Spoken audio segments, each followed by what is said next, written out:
lấy cho trả đó cả lấy trả đó cả thì thằng chúng chữ mà cho chùa sao cho chỉ một cái tí sao cho chỉ bao đa bao khoa sao đó là lấy chỉ bao cho chùa nhân chơi nè bây giờ chúng ta chơi nào bây giờ bây giờ chúng ta chỉ cho chùa chơi thảo luận sẽ cố qua cái草的也是还的国家cái là tuần chơi đâu cố ta chỉ tuần chơi tao được chùa That's right. Yo. Tuần chơi một cái ta chỉ của chùa tuần chơi. Yo nữa. Cho nên là do học cái cho chân phát triển nào thì đó thì chùa tuần chơi cho khó là chỉ cho hậu đế hậu chế là chỉ cho hậu nhân hậu chua là chỉ cho thảo luận go là chỉ cho有点乱的要了chỉ muốn cái là gì đi để cho tới chùa tuần chơi bây giờ就是那个人家到这做，人家到这做要喊干，那啥的，一波讲讲给老人家在电脑里要是到我个经验来多，真的用经验来多嘛，但是来多上个等等，整个到多上就不离了去包，这个的，可能要发展这行，不啥还有那种别的，别都去做。你还在背里家，背头主耶稣要让对的，你用包你都看，你用天你都看下的，你要把这个都老少都老，你叫人都，你称的一分，我对前就称了，就被稳能要到路线对的呢，要令到别知道，你做这样的，别知道我你做路线的。cái chỗ niên nu cái nó cho lù niên nu bây giờ và chữ niên nu cổng bên trên bây giờ chỗ ô liu luôn nâng tiền tên nó chỉ cho bên lu bây giờ mình nhớ số tuổi trên chân cũng cho cá thầu lu xe hở thầu để sư hư to cho thì phân anh cùng vấn đề là to mà yêu cô vấn nhớ họ lụa thì lụa ban tàu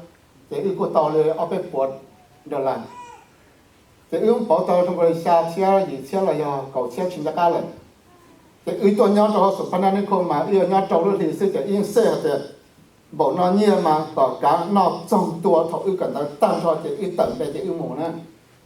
thì ưu chịu cô xe cho một khởi nhiều dùng một ý giả cho truy liền á ưu nhớ họ cho cha hai lý cha ưu ở lên tới chọn nu ở ưu cần tới ta thì ưu về tận tiền ưu chỗ ốp của bà để tôi cho thấy mình cả ông sa đã cam một ta chỉ tôi sai như vậy sau cho cái gì thầu bây giờ nhớ rồi phải处理啲財富種人個個sa個被參人財လုံး啲啲嗱行啦被因全部都講咗冇啲錢嗱但是被我個被nhau到被chủ到我vật質để họ lử theo thử và chịu vấn đề mua và chịu tụ thiết y để bên luôn nào vấn đề các chủ chân cha muốn tụ chơi chân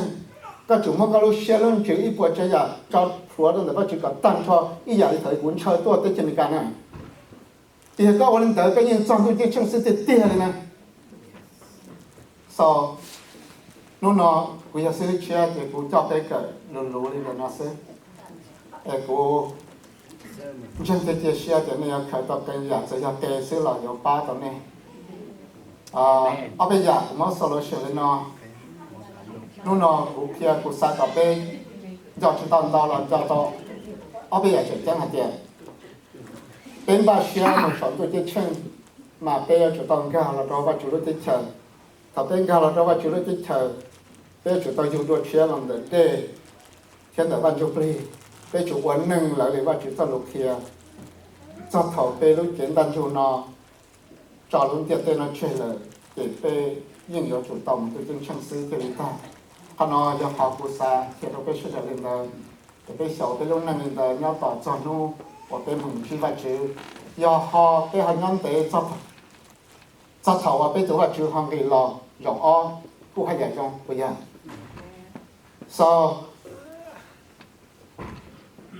bây giờ chỉ biết cái nó, cũng chỉ biết cái sản xuất, cũng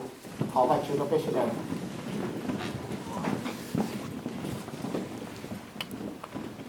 và chịu cái văn lang gì, เป็นตัวชื่อที่เป็นตัวพ่อตายเป็นว่ากระเจ้าเราตะกินฉันซอ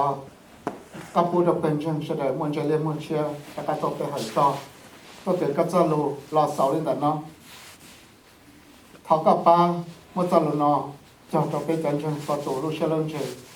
กับไปเกิดต่อไปเกิดต่อไปจำว่าตอนนึงกับเติมต่อป้าสีต่อสีกับไปหลอดล้อตอนแต่ก่อนไปว่ากระเจ้าcái chữ lúc xưa nó như vậy cho bên trên một chế một cái nào thì họ ít lưu tiền họ có giá trị đó cho tù lo để cái cháu là xa là ua khi chỉ ta lên đó sẽ có thể thay là lưu tiền tóm tiền nào cả là sẽ đến nó cá nhau rong tất cả cho nhau để lưu tiền để tất cả tổ về hàng cả đua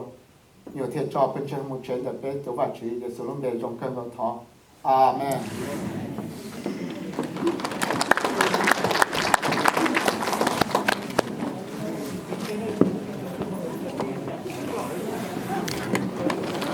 What you think about your dad, bro?